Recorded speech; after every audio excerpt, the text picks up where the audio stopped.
Daniel chapter 10 takes us beyond the visible world, inviting us to consider what happens when prayers seem to go unanswered.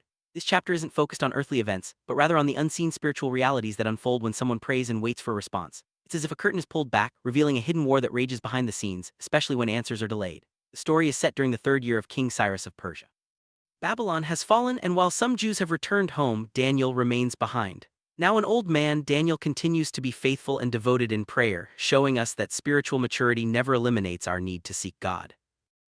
21 days Daniel mourned and fasted. He ate no rich food, no meat, and drank no wine. Something weighed heavily on his spirit, but Daniel's fasting wasn't an attempt to manipulate God. Instead, it was a response to the burden he felt, a way to align himself with God's will rather than force an outcome. Fasting, as Daniel demonstrates, is not about control but about surrender and alignment. Even in his old age, Daniel's spiritual discipline and sensitivity to God's presence are evident. This period of mourning and fasting sets the stage for a profound encounter, reminding us that sometimes waiting and wrestling in prayer are part of a much larger spiritual reality.